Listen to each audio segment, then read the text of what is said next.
what's going on, YouTube? Jeffy, I am. It's been some time, but we on time. Let's go ahead and talk about it.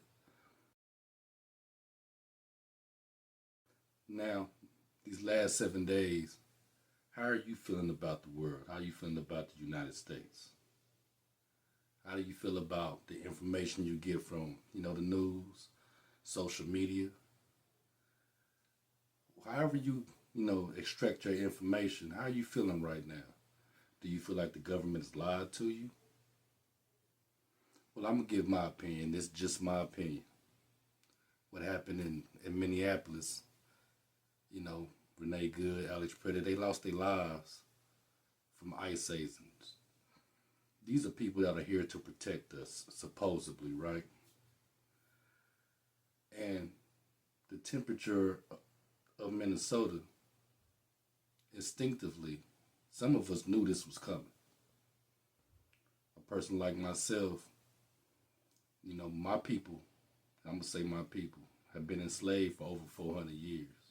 There's certain things that go on in these black and brown communities that you can never possibly think what goes on, right? And it's not necessarily a bad thing. It's some of the things that are done by law enforcement, some of the things that are done, systemically. And now the bullshit is at our front door. All them times I had conversations with people, and one of the main things I get is, you sound angry. Or, let's talk about something else, which I really understand, but if it's coming from the heart. Oh, black people do a lot of whining. Okay, fair enough. If that's how you feel, right? Now look what happens. The things we've seen, the things we've gone through are now, like I said before, the chickens have came home to roost. Now they on our front door. And I hate to be sarcastic because my heart does go out to the families. But this is something that should have been checked a long time ago. Now you gave this administration, the power to do whatever the hell they want to do. This is what you voted for. And when I really think about it, where are the don't tread on me guys at? When I leave the house, sometimes I see the signs, but as of lately, I don't even see Trump signs hanging from people's yards. The American flag, signs have been taken down. So the question was asked right back to me, what are you going to do about it?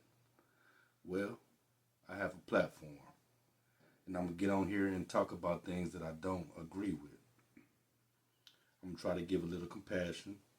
I'm going to try to give more thought, more intellectual thought, so a conversation can be had. Now that 2 white people have been killed, I just have to say it bluntly like that. No meaning to offend anyone. Now it's a problem. This has been a problem. This is something we've been going through.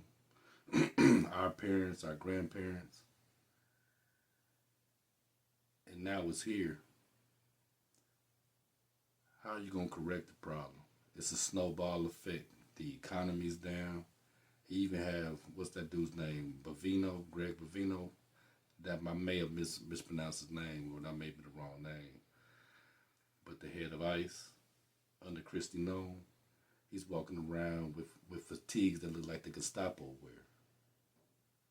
I've been in Minneapolis many, many times. Why did I pick Minneapolis? I've been in Minneapolis a couple of times. And I can say there's a large mixed population. As far as Somalis and all that, I have no clue. I haven't been in about 20 years. But when I did visit, it was a beautiful place then. Beautiful, great big mall. No problems, not even out the authorities. So why did the orange man pick, Minnesota? Was it for the voting ballots? I know he has problems with the officials there. But was this really an experiment? Because look at what happened. 2 people have lost their lives. And to really be absolutely truthful, I held back on making this content because with this going on, where's Keith Porter? There's no mention of the brother Keith Porter. He was unalive December 31st in front of his apartment complex in Minneapolis. And I sat back and I watched everything go on and different conversations, and I heard the administration say one thing. Before an investigation had even been conducted. Well, look, this has obviously been a very fluid and fast-moving situation throughout the weekend. As for President Trump, whom I speak for, he has said that he wants to let the investigation continue and let the facts lead in this case. And then, when it's over, they say something else. Now they want to spend more time investigating what happened. You know, and they still don't mention Keith Porter. He was a black gentleman. That burns me up. And where are the Black Panthers? The so-called new Black Panthers. So, where are the new Black Panther Party for peace or whatever they call themselves? So, as the conversation continues, I'm from Kansas City, and one thing we say is keep your grass cut. You can always see the snakes. One thing I do have a problem with, I'm tired of the raccoons. I'm tired of the bootlickers. The Anton Daniels, the Charleston Whites, the Myron Gaines, the Candace Owens. Now we can include Nicki Manaj. And Nicki Manaj, let's talk about it.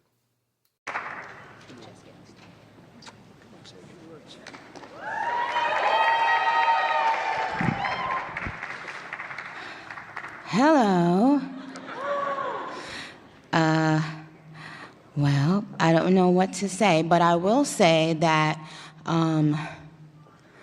I am probably the president's #1 fan.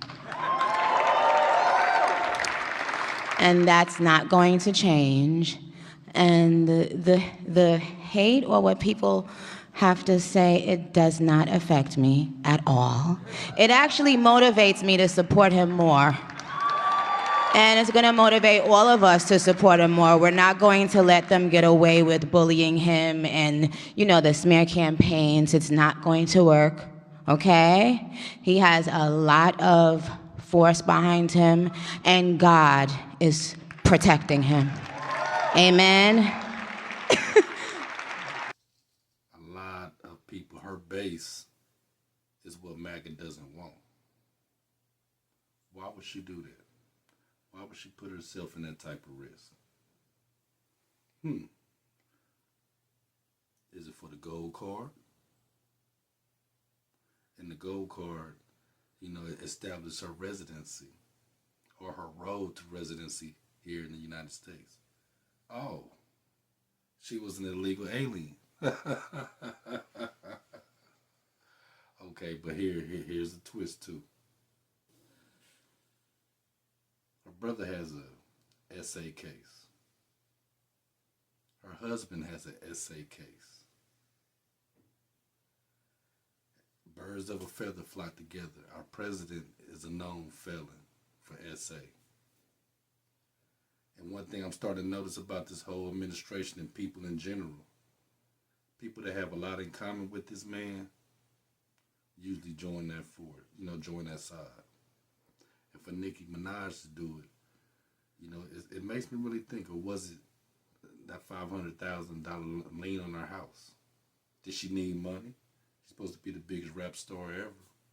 The biggest female rap star, let me correct myself. Did she need help? Why don't her husband get out there and do something? But through the whole exchange, she looked uncomfortable. She sold her soul. She sold her fans out. The LGBT, strong women, of the world. Nicki Minaj was your false hope. Another question, speaking of Nicki Minaj, why she wasn't making all them faces? All them funny voices she used when she raps. I know all that's performative, but sometimes you gotta have integrity. Am I mad at her? I'm gonna say she made a bad decision, and I am kind of pissed.